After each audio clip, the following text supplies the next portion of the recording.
Hello students, welcome back. तो इस lecture में हम बात करेंगे कि जो हमने 3 केसेस देखे थे रिफ्रैक्शन में। आप सभी को पता है कि लाइट रे जब रेयरर मीडियम से डेंसर मीडियम में आता है तो नॉर्मल की ओर मुड़ जाता है, और जब डेंसर से रेयरर में जाता है तो नॉर्मल से दूर हट जाता है, और जब नॉर्मल इंसिडेंस होता है यानी सीधे सीधे आता है तो सीधे निकल जाता है। इन तीनों को हम प्रूफ करेंगे। This lecture is not important for class 10th students. आप क्लास 10th के हैं और अगर आप सिर्फ बोर्ड के प्रिपरेशन के लिए लेक्चर फॉलो करते हैं तो इस लेक्चर को आप छोड़ सकते हो, कोई दिक्कत नहीं है। लेकिन नॉलेज के व्यू से अच्छा है, हमें ये देखा समझ में आएगा कि ये बातें ऐसे ही नहीं है, कुछ उसके पीछे का लॉजिक है। तो उस लॉजिक को हम देखते हैं कि कैसे होता है ये सारी चीजें। तो हम सबसे पहले केस 1 देखेंगे। केस 1 हम सबसे पहले केस 1 देखेंगे। और केस 1 में क्या हो रहा है, जो लाइट है वो रेयरर से इधर जा रहा है, डेंसर की ओर जा रहा है। तो हमें यह साबित करना है कि जब लाइट रे डेंसर से रेयरर जाएगा, रेयरर से डेंसर जाएगा तो नॉर्मल की ओर आएगा। इसे हम प्रूफ करेंगे। देखिए बड़ा इजी है प्रूफ करना, कोई मुश्किल नहीं है। This is the boundary, this is the boundary, और ऊपर में कौन सा मीडियम है, रेयरर। ऊपर में कौन सा मीडियम है, रेयरर, और नीचे में कौन सा मीडियम है, डेंसर। कोई दिक्कत है क्या? नहीं होगा दिक्कत, आई होप। और एक बात बताइए, रेयरर मीडियम का रिफ्रैक्टिव इंडेक्स मैंने मान लिया म्यू आर। कुछ तो रिफ्रैक्टिव, हर एक मीडियम का एक रिफ्रैक्टिव इंडेक्स होता है ना, तो मैंने रेयरर मीडियम का रिफ्रैक्टिव इंडेक्स क्या ले लिया, म्यू आर, और डेंसर मीडियम का रिफ्रैक्टिव इंडेक्स ले लिया म्यू डी। क्या ले लिया, म्यू डी। तो देखिए लाइट रे आया, टकराया, and this is angle of incidence.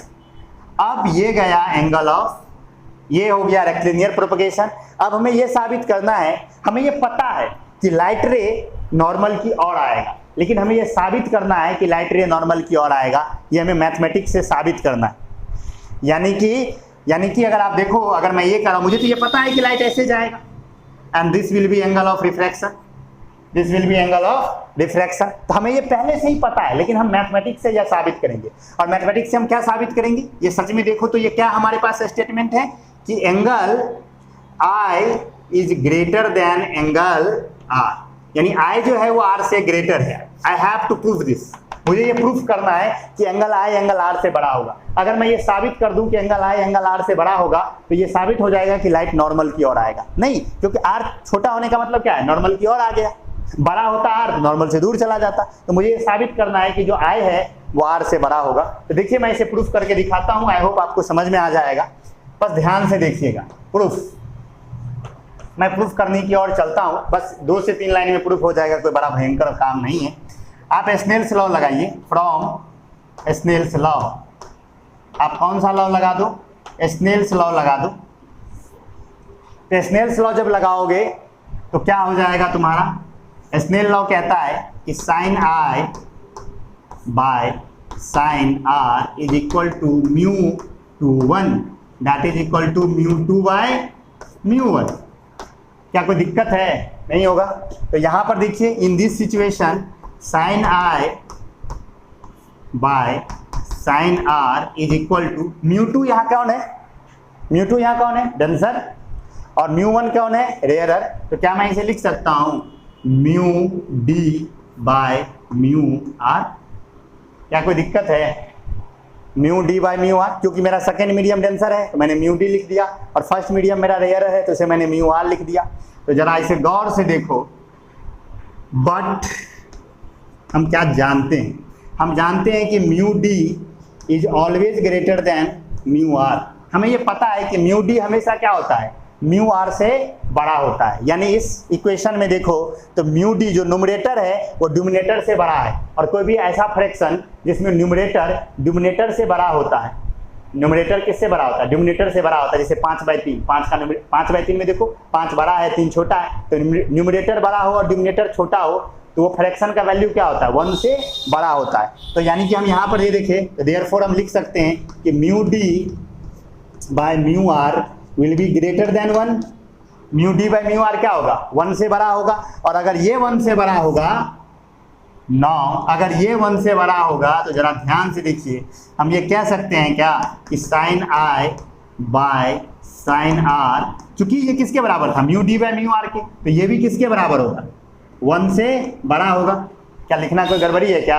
जब mu D by mu R 1 से बड़ा है, कैसे पता चला 1 से बड़ा है? क्योंकि म्यू डी म्यू आर से बड़ा है, हमें ये ऑलरेडी पता है। डेंसर मीडियम का रिफ्रैक्टिव इंडेक्स रेयर मीडियम से अधिक होता है, तो ये 1 से बड़ा है। और अगर ये 1 से बड़ा है तो मैं sine I by sine R will be greater than 1 लिख सकता हूँ। और मैं यहाँ पे क्या लिख सकता हूँ कि sine I is greater than sine R. और अगर ध्यान से देखिए दोनों तरफ सेम सेम है तो साइन साइन गायब हो जाएगा, तो क्या हो गया? Angle I is greater than angle R. और यही तो मुझे प्रूफ करना था। क्या मैं मैथमेटिकली मैंने प्रूफ कर दिया कि angle of incidence angle of refraction से बड़ा होगा, यानी कि लाइट किसकी ओर मुड़ेगा? नॉर्मल की ओर मुड़ जाएगा। समझ में आया प्रूफ? कितना इजी था ना, बहुत इजी था, लेकिन फिर भी ठीक था, हमें ये समझ में आ गया। तो this is the first case कि जब लाइट रे रेयर से डेंसर जाएगा तो एंगल आई एंगल आर से बड़ा होगा, यानी कि लाइट रे नॉर्मल की ओर मुड़ेगा। This is the proof. अब हम सेकेंड प्रूफ की ओर चलते हैं, केस 2 की ओर चलते हैं। तो केस 2 की बात करें, इसे मैं इरेज कर दूं, आप लोग ये ले लीजिएगा, स्क्रीनशॉट ले लीजिएगा। हम लोग केस 2 की तरफ चलते हैं। इसको आपको नोट से यहीं से बोर्ड से ही लिखना है, इसमें कोई नोट इस लेक्चर के डिस्क्रिप्शन में कोई नोट अवेलेबल नहीं है, तो बोर्ड से ही लिखना है। तो कॉपी कलम पे लिखते ही चलिएगा, कॉपी कलम निकालिए और नोट बनाना शुरू कीजिए। Now we discuss case 2। अब हम डिस्कस करेंगे किसको? केस 2 को। केस 2 में क्या होगा? लाइट रे किधर से किधर जाएगा? डेंसर से रेयरर में जाएगा। डेंसर से किस में जाएगा? रेयरर में। यानी कि सिचुएशन कुछ ऐसा बनेगा, this is the boundary, this is boundary, ऊपर में क्या? डेंसर, क्योंकि लाइट रे कहाँ से आएगा? डेंसर से। और किस में जा रहा है? रेयरर में। तो डेंसर से जा रहा है रेयरर में। डेंसर के रिफ्रैक्टिव इंडेक्स को क्या ले लोगे? Mu D. और रेयरर के रिफ्रैक्टिव इंडेक्स को क्या ले लोगे? Mu R. This is the angle of this is the incident ray, this is angle of incidence, this is the direction of incident ray. और अब लाइट रे किधर जाएगा? इधर चला जाएगा, you know this, and this is angle of refraction. और इस केस में आपको क्या प्रूफ करना है कि एंगल आर जो होगा वो बड़ा होगा किससे? एंगल आई से। एकदम बच्चा वाला काम है, इसे मुझे प्रूफ करना है, मैं प्रूफ करके दिखाता हूँ आपको। समझ में आया ना? अगर लाइट रे नॉर्मल से दूर जाएगा तो ऑब्वियस है कि क्या होगा? आर बड़ा होगा, आई छोटा होगा। देखो नहीं, ये बाहर जाएगा तो आर बड़ा होगा, आई छोटा होगा। मुझे यही साबित करना है कि आर बड़ा होगा और आई छोटा होगा। चलो प्रूफ करते हैं। प्रूफ जस्ट सिमिलरली जैसे तभी प्रूफ किया था वही।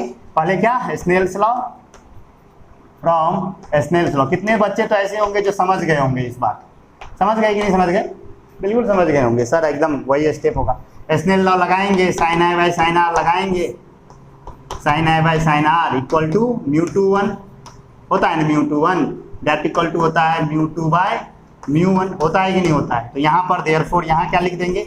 Sign I by sine R is equal to mu 2 के जगह पे क्या हो जाएगा? Mu rarer by mu denser. क्योंकि देखो यहाँ पे लाइट, मैंने क्या कहा था? म्यू 2 कौन होता है? सेकेंड मीडियम कौन होता है? जिसमें लाइट जाता है। और फर्स्ट मीडियम कौन होता है? जिससे लाइट आता है। तो यहाँ लाइट किससे आ रहा है? डेंसर से। तो म्यू 1 क्या हो जाएगा? Mu D. और किस में जा रहा है? रेयरर में। तो म्यू आर क्या हो जाएगा? म्यू 2 क्या हो जाएगा? Mu R. आया बाबू? आया ना? बिल्कुल आ गया होगा। कोई दिक्कत हो तो कमेंट कीजिएगा। तो जरा ध्यान से देखिए, यहाँ हम फिर लिख देंगे बट।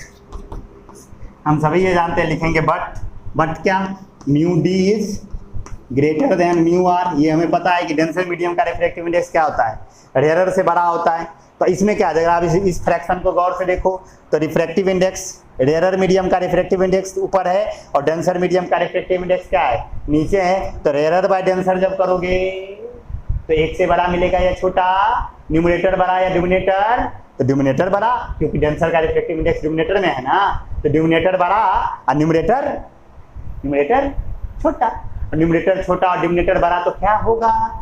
बताओ क्या होगा? एक से छोटा हो जाएगा। तो यहाँ हम लिख सकते हैं therefore mu R by mu D, mu R by mu D will be smaller than 1। ये एक से छोटा हो जाएगा। और अगर ये एक से छोटा हो जाएगा तो हम यहाँ लिख सकते हैं नौ, क्या लिख सकते हैं? नौ।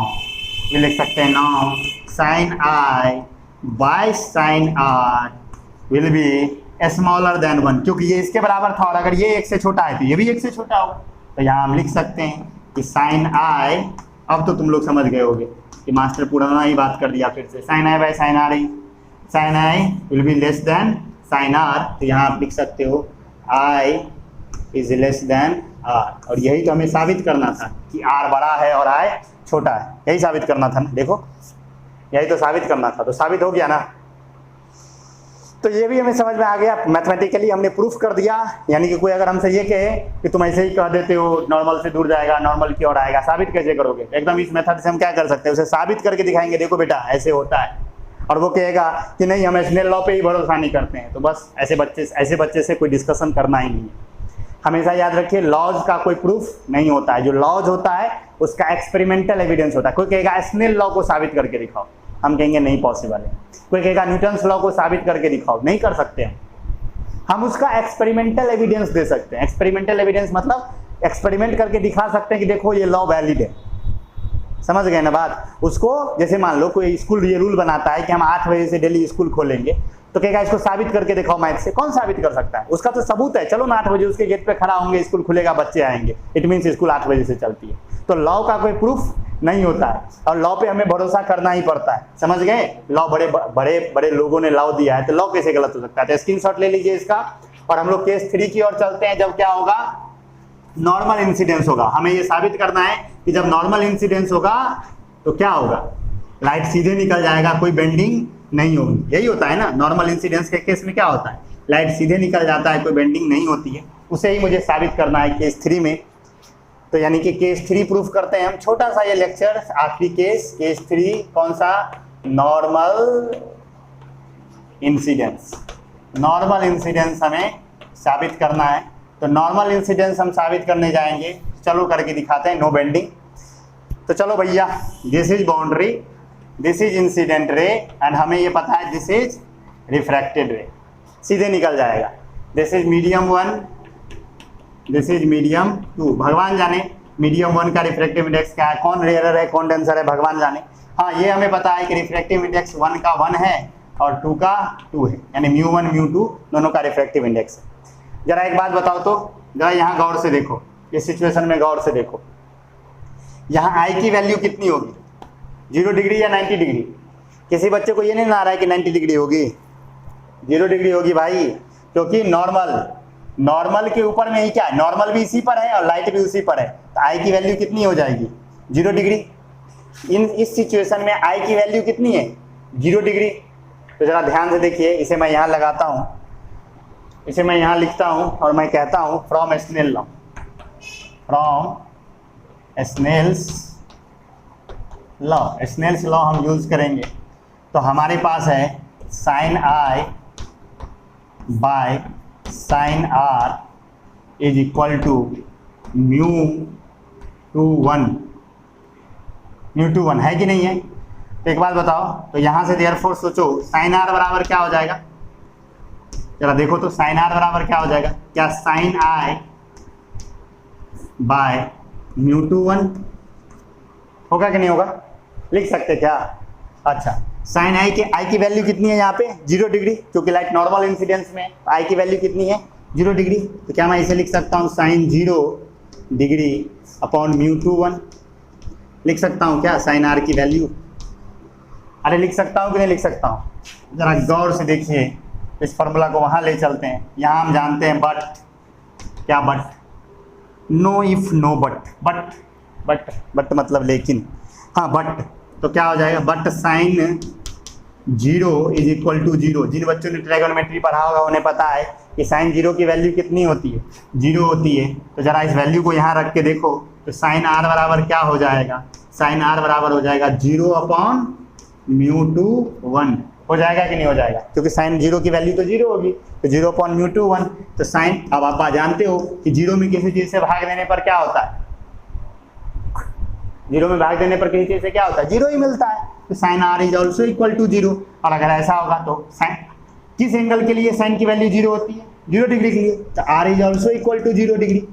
तो जरा गौर से देखिए, क्या मजा आया, यानी कि 0 डिग्री बना के आएगा तो आर भी 0 डिग्री बना के जाएगा, और 0 डिग्री बनाने का मतलब क्या है, सीधे निकल जाए। तो किसी और अगर पाथ पे जाएगा तो कुछ ना कुछ तो वैल्यू आ ही जाएगा ना, तो 0 आने का मतलब क्या है, सीधे आएगा, सीधे चले जाएगा। तो इस प्रूफ हमने तीसरा केस भी आपको प्रूफ कर दिया। आई होप आपको तीनों केस समझ में आए होंगे। आप चाहो तो इसे नोट डाउन कर सकते हो, तीनों स्क्रीनशॉट आपने ले ही लिया होगा, इसे आप अच्छे से नोट डाउन कर सकते हो, तीनों को नोट डाउन कर लो। कोई दिक्कत नहीं है। और नोट डाउन करने के बाद हम लोग अब अगले लेक्चर में बात करेंगे effects of refraction of light, light के रिफ्रैक्शन का क्या इफेक्ट होता है, और अपेरेंट डेप्थ और रियल डेप्थ, उस पर हम बात करेंगे नेक्स्ट लेक्चर में। तो मिलते हैं हम लोग नेक्स्ट लेक्चर में। See you soon, bye bye, take care.